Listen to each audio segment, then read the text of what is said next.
Imagine yourself being transported back in time to ancient Greece, a time when medicine was in its infancy and superstition was rampant. People believed that diseases were caused by gods as a punishment for their sins or transgressions. One day, a young woman named Hesperia visited the temple of Apollo, seeking God's help for a painful and mysterious condition that had been plaguing her for months. She had developed blisters on her lips and around her mouth that would come and go, causing her great discomfort and embarrassment. The priest of the temple examined her, but could not offer a cure for her ailment. Hesperia was desperate and afraid, fearing that God had cursed her for some unknown reason, and decided to socially isolate herself and lived a life of sorrow and despair till as long as she lived. Over the centuries, this mysterious condition was identified as herpes, caused by not God's wrath, but a virus known as herpes simplex virus. The history of herpes has become a fascinating tale of discovery, innovation, and human quest for knowledge and healing. Let's dive in and learn about it. Herpes has been with us for at least 2,000 years. World-famous ancient Greek physician Hippocrates is known to have described the cutaneous spreading of herpes simplex lesions. Scholars of Greek civilization define the Greek word herpes to mean to creep or crawl, in reference to the spreading nature of the herpetic lesions. Even Shakespeare is thought to have been familiar with the recurrent herpes simplex lesions and mentioned it in his world-famous play Romeo and Juliet. Roman Emperor Tiberius is said to have banned kissing in Rome for a time due to so many people developing cold sores. In the 18th century, herpes was so common amongst prostitutes that it was called a vocational disease for women. In the 1920s and 30s, it was found that herpes not only infects the skin, but also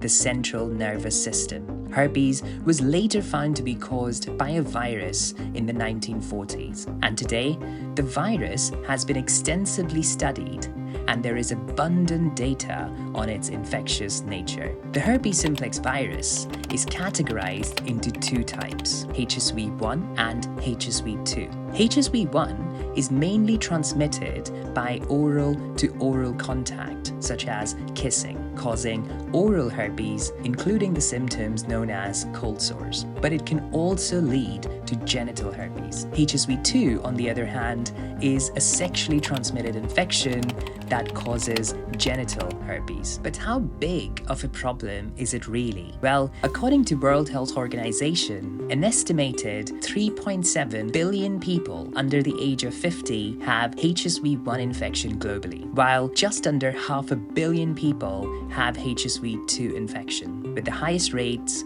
found in the African continent. Now, let's look at some of the symptoms. Both oral and genital herpes are mostly asymptomatic, but can cause painful blisters or ulcers at the site of infection, ranging from mild to severe. The symptoms of herpes can vary depending on the type of virus and the location of infection. With HSV-1, symptoms can include painful blisters around the mouth, fever, and swollen glands. With HSV-2, symptoms can include painful blisters or sores around the genital area, itching or burning sensations, and swollen lymph nodes. Herpes infection, unfortunately, is lifelong, and genital herpes can also be stigmatizing and can have an impact on sexual relationships. Now, let's talk about transmission. HSV-1 is mainly transmitted via contact with the virus in the sores, saliva, or surfaces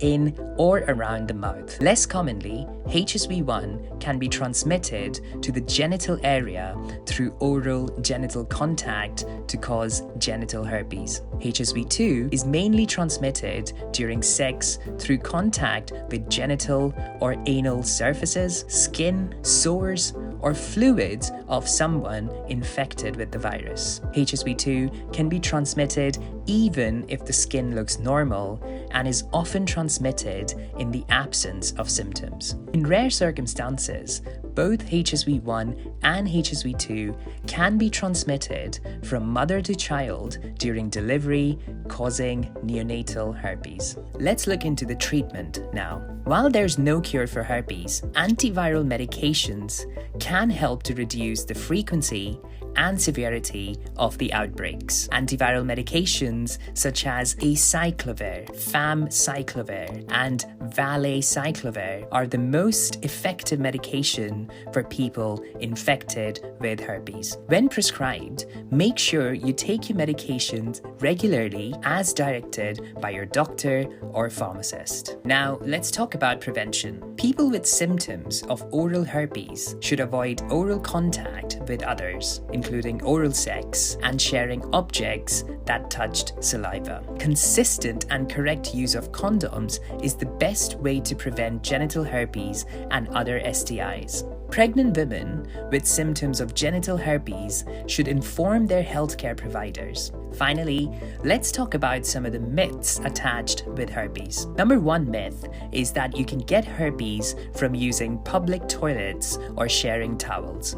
The fact is that herpes is not spread through objects like toilet seats or towels. Myth number two, you can only get herpes if your partner has an outbreak. Fact is that herpes can be transmitted even when there are no symptoms or visible outbreaks. In fact, most people with herpes do not have visible symptoms. Myth number three, if you have herpes, you can't have children. Fact is, most people with herpes can have children without any problems. However, if you have active herpes lesions at the time of delivery, you may need to have a C-section to prevent transmission to the baby. And finally, myth number four, herpes is a sign of infidelity. Fact is that herpes can be contracted in a number of ways, and it is not necessarily a sign of infidelity. Thanks for tuning in, everyone. Please like and share this video and subscribe